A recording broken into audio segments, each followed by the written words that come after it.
and welcome back to my channel, and today I have Alwyn Hamilton with me, who's the author of Rebel of the Sands, and I think you can just about see that. How are you today? Like, you just came back from San Diego Comic-Con. I did, yes. I'm good. I'm a tiny bit jet lagged, hence the coffee. Need coffee. But no, it was so much fun. I was in California for 60 hours, which sounds like the title of like a rom-com. So, first of all, what can you tell us about Rebel of the Sands? So Rebel of the Sands is a Wild West meets Arabian Nights, which is the first thing I always say, and then I'm always like, but bear with me, it makes more sense than it sounds like it makes. It is about a young female sharpshooter named Amani, who is from a dead-end desert town and who's desperate to get out, and she decides that the best way to do that is to enter an underground shooting contest disguised as a boy, because what could possibly go wrong? Turns out quite a lot can go wrong, and she winds up getting her fate tangled with another competitor, a very good-looking boy, and the two of them wind up on the run together across the desert, with him hiding some secrets of his own. I mean, I've been raving about this book already, so if this doesn't sell it to you, I don't know what will. For me, Rebel is such an original concept. Last year we had Vengeance Rose by Aaron Bowman, we had To Walk on Earth, The Stranger by Ray Carson, but this is a Western on a whole other level. The original core of the idea for Rebel came from the fact that around the time that sort of fantasy was making a resurgence in YA, I was hearing a lot of people say that it didn't make sense to cast female characters in action roles in fantasy, and it was basically, I know. Was this your reaction though? I know, it was, a lot of it was online, because obviously that's not the thing that people say to your face. Well, no, because they're not really brave enough for that. Yeah, exactly. But the argument I kept saying was, it's not sexism, it's just biology. Women aren't physically as strong as men, so they can't be action heroes in fantasy novels, which I'm sure they were not very happy about Katniss. Yeah, exactly. It was all that. And it's sort of one of those things being like, well, you know, I don't really want to hear anything you have to say after I'm not sexist, because anything you have to say after that is probably going to be sexist. So I sort of have to think about it right away, and like you said, Katniss, a perfect example, someone who uses a weapon that is mostly skill. I don't think anyone would say Hermione isn't as badass as the boys in Harry Potter. Exactly. Magic is sort of very gender equal, and I was like, what is another weapon that is totally gender equal that destroys this argument? And I thought, girl with a gun, a female sharpshooter, something that is all skill rather than muscle. And then that immediately sort of fit into a Western, and I thought, I don't actually really want to write a pure Western. Like I was like, some people have done historicals better than I have. It's not really my genre. I was like, I don't really want to do that. So I kept thinking about what I could combine it with. And sort of in the middle of the night, at midnight, it struck me, you should combine it with 1001 Nights. Ideas at midnight are kind of hit and miss. Like sometimes they can be things like, someone should invent a fridge but colder, and someone else should be like, freezer. It already exists. That's a thing, yeah. So I sort of talked myself into it at midnight. I was thinking, no, because there's all these connections, like the desert and bandits, and they're both very mythologized in a way by the it West. does. Yeah, exactly. Because for me, I felt like Dustwalk, because of its name and because of its nature, it blends so well. Like this was kind of the kind of Western I never knew I wanted, but it did. You know what I mean? Yeah. It was a way to combine some magic with a Western in a way that wasn't pulling from North American myths and wasn't making it historical. We don't see a lot of like Persian kind of folklore. None of these books had come out when I wrote it, but you know, The Wrath and the Dawn is the one that's come out recently. You're writing the pulse without even knowing it. Yeah, it all comes out and you're like, oh, am I doing something similar? It's also a way to, having it in a non-historical setting, I liked, because it means you can have a bit more breadth with the plot. Like, you know, this is not a spoiler, but there is a rebellion in Rebel of the Sands. Title. And if I'd set it in America, you know, they'd already had their rebellion a few hundred years before their Western era, so I wouldn't have been able to be like, and we're overturning the king because that happened. So it allows a little bit more sort of breadth with that, and more suspense, hopefully, because you can't just look up on Wikipedia what happened in the 19th century and find out who is going to live and who is going to die. An element that I really found very interesting is that you kind of pick iron versus magic. How did that develop, and what is your favorite kind of magic system? The limitations in the magic system are kind of what drew me to them. I mean, a perfect example for me is Brandon Sanderson, who has very clear limits that nearly go into a certain kind of science. So how did you kind of come up with that? Because it makes so much sense at the end, and I was like, oh, how did I not see this? I'm so glad that it all came together. I mean, I think that you definitely make a good point. The very first thing you sort of have to do when you create a magic system, I think, is set the limitations on it, because otherwise everything is too easy.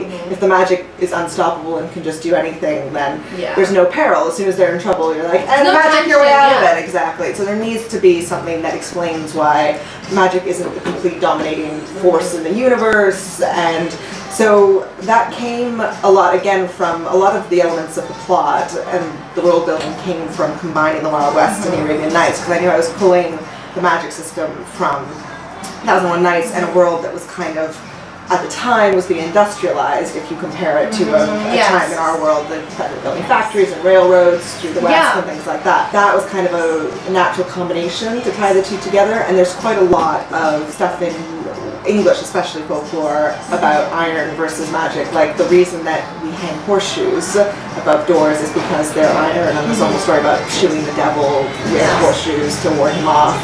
There's all sorts of things about iron to keep fairies out of the house, or, you know, branding changelings or things like that. So the terrible things. You were looking at me doing it.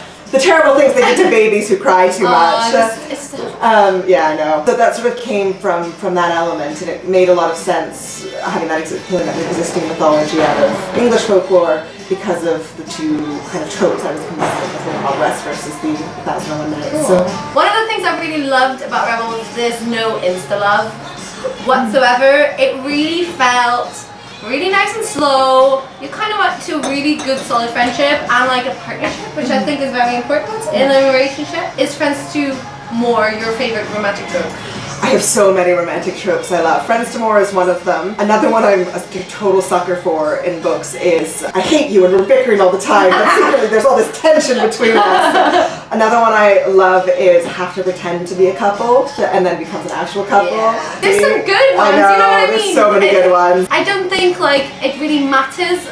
A lot of people are like, oh, it's cliche, but if you do it well, it doesn't matter at all. Anything is sort of cliche. Like, I can name 1,000 that have done, you know, we have to pretend to be a couple and then become a couple. One of my favorites is Great Mercy. I love that one. It's one of my favorite tropes as well, sort of mini tropes within the larger trope of the relationship, is the fake out, make out, which I use, where characters have to pretend to be making out to avoid peril, be like, quick, kiss me! Kiss me so the guards won't see us. That one, the fake out, make out, is, I like absolutely. I like the name. Fake out, make out. That. Fake out, make out. Point by. And I use that in the book. Yeah, a little sub-trope within the developing relationship.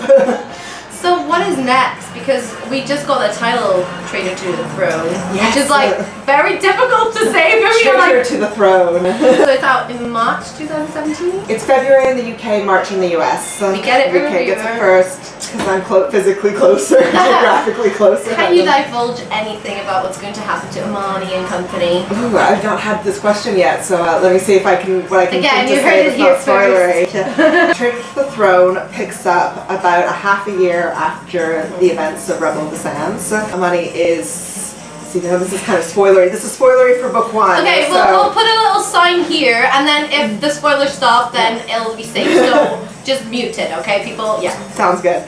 It picks up about 6 months after, and Amani is sort of fully part of the rebellion now. Things are kicking off after the events at the end of the book. They kind of have a bit more of a foothold in the desert, to the point that it's getting almost a little bit too much for them to handle as just a rebellion, and they're saying, like, we need to step it up, we need to organize, we need to actually take the throne, because we're starting to lose our grip on the desert. And then some things go wrong, some things blow up, some people wind up in the palace in a role as prisoner / spy. Are you killing off all our darlings? Yes, everyone dies at the beginning of the book. Rocks fall, everyone, no. Okay. There will be some more peril and possibly even some death, but I shall not name names. I'm just like, and this is my final normal question. What does a day in your normal writing life look like? A day for me, I mean, it really varies. If I'm not on deadline, I can be a bit more chill, and I can take sort of half the day to do admin or, you know, other stuff that he's doing in my general daily life, because authoring is a lot more than writing. There's taxes to do, and there's emails to answer and things like that. But a day when I'm writing, I usually sort of get up, get my stuff together, and go to a cafe, because I physically can't write in my house. Not just because I don't have a desk. there's too much to do. Yes. You're sort of like, you start writing and you're like, that pile of laundry needs doing, and I should really file that. And I have been meaning to reid that book and just a thousand things. So it's almost like going to an office. So do you have like a favorite cafe that you like to write at? I do. I've got two. You don't need to tell us because we're not going to stalk you. They're both walking distance from my house. That's perfect. They're both quite good. One of them has a good internet connection, which I use when I need to sort of be researching and fine-tuning things. One of them has a terrible internet connection, which is ideal for drafting because I just go there and there's nothing distracting, so I just can pour out the words. And then when I need to sort of look up a name or look up a fact, it's kind of better to be in the other one when I can be a bit slower and use their Wi-Fi and sort myself out. But yeah, I actually sent one of them, I wrote so much of it there that I sent one of them a copy of the book when it came out, and I was like, most of this was written here. I felt like you should have one. And they kept it in the cafe for a while and then someone stole it. So I'm going to take that as praise, I guess, but don't steal books. No. Alright, we're going to finish with some quick-fire questions. Yes, okay. I'm ready, hold on. These have not been prepared. What's your favourite word? Oh, haphazard. Why? I like that it's not one that people use in daily life, but it sounds sort of almost magical and kind of, middle grady and takes you back to children's books, but also really means what it means. Yeah, exactly. What's your least favourite word? Oh, that's something I hate. Can you like pick a top or a top three? I don't love the word moist. I think a lot of people have that, Lover. So I never thought about until I actually saw a YouTube video of a community channel on YouTube used to do a least favorite word of the day for a while, and it's just I don't like using it. Love is fine. It's just it's like being like, I don't mind if it's someone dramatically shouting like we're lover's mother, but it's like I'm taking a lover. It sounds gross and it's sexual. I actually tweeted this out just the other day that I was like, can we please find a word for fantasy? Yes! I think Beau is quite nice. Beau is nice, but it's a bit modern. It's a bit modern for my... It's quite like Scarlett O'Hara kind of era, isn't it? I don't think it quite works for Hermione. I have a lot to keep in my back pocket for characters who are maybe a little bit more emotionally in touch than she is. Because a lot of them were things like, my beloved, my heart, my flame. I don't see her say that. And I was like, she's never going to say that. At most, he's like, that dude I enjoy. She's going to shoot the person that I suggested. This is my back pocket if I ever write someone who's in tune with their emotions. Lover is not a word I enjoy using. I don't mind seeing it written down, it's just sometimes when people say it. It's weird. It's not the nicest. So what's a characteristic in a character that you love? I like characters a lot who don't wear their heart on their sleeve, who sort of keep it buttoned down in whatever way, because I think it makes you feel more of a connection with them as a reader, as an author. You feel like you're in on something that their friends or family aren't. And it makes the moment when it comes out in whatever form so much more satisfying, whether that's a love confession or like Sarah Dessen always has that moment in her books where the sort of button down character like explodes and they throw a shoe at someone or something like that, and it makes that moment like, you're like, yes! You know where she's coming from or he's coming from. What do you hate about a character? There's very few things I think I could say outright. Because if it's done right or if it serves the character well. I can't think of one that hasn't been done well in some form, because I'm like tempted to say the opposite, like a pushover. But again, there's the pushover too if you're in touch with their core. Well done. What about, is there a characteristic that you find really hard to write? Something that would bother me and something that I find hard to write because you get so in touch with your characters is someone who's just evil. And there's no reason behind it. I don't think anyone's just evil. The villains in your story always believe that they're the heroes. They're the protagonist of their own story. So if I'm reading someone and they're just evil for the sake of evil, I struggle with it. But most people are very good about that. Motivation and things like that. Especially nowadays. There isn't really that much black and white anymore. It's mostly grey, which I love. It's my favourite. Heroes that are not completely heroes, evil people who are not completely you sympathize evil. With it's just, it's wonderful. A villain that you can't empathize with is something It's not very good villain. And I don't think I can think of one off the top of my head, because most people, you spend so long with your characters anyway that it's actually genuinely hard to write one without thinking a little bit what's behind what they're doing. What is the one book you, at this moment, would recommend to anybody? I've had a lot of people go like, except for my own, I was like, yes. Two. I'm gonna pick two. One is Six of Crows, because Crooked Kingdom comes out in like a couple of months and I need everyone to suffer with me. It's on my bedside table. It's the only book on my bedside table. The later you read it, the less you'll have to suffer waiting but for I'll the suffer rest with you, of... it'll be fine. Yeah, exactly. Join us in the suffering. What's the other one? The other one is a series that's completed, so you don't have to suffer the way that I did when I was reading it, which is The Winter's Curse by Marie Kowski. I have the third book waiting for me. I love the first two so much. Yeah, and Astral is so smart. That. Like, she's one of those YA characters who you can feel fully connected with, but also will outsmart you in some scenarios. And Erin is so good, and that burn of a relationship so much. is like, oh my god. But that is, after I read it, I had real trouble picking anything else up for a while because I was just like, it's just not Kestrel. As I was waiting desperately for the second one to come into my hands. So. I missed Marie last year because she was here last Friday, but I was only here on the Saturday. And I was like, she was like, I was like, Dean, you need to understand the feels I have about these books. Yeah. He just looked at me like... That's the one thing I remember saying to my agent because she was asking me, it was quite soon after I'd read the first one that I signed with my agent, and she was sort of like, what are you reading recently? What's the most recent book you love? And I was like, wow.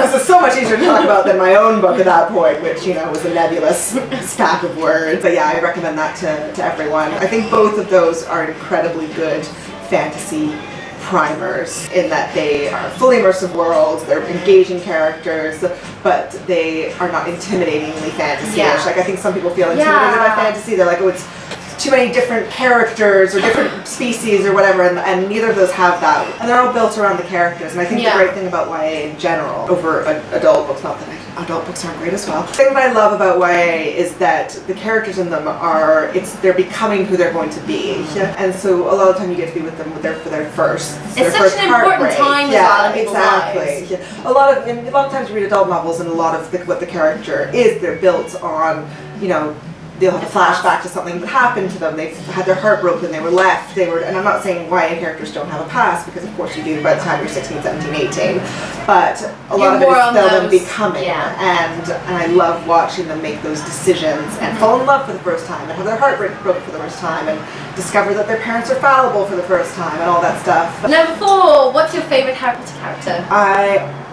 always had a weakness for Luna, because she's just so genuine and unapologetic, and she doesn't have any ambitions or she doesn't have any pretensions. She's just so wonderful and refreshing to read after you've been. She's very different from everybody else, and the fact that she just owns that, I feel is so important in a book for this target audience, because it's like, be who you are, whatever, who cares? Yeah, she doesn't make apologies for who she is, and some people tease her and it goes over her head, which I think is an important thing to let happen to you, as hard as it is, whether you're that age or our age even.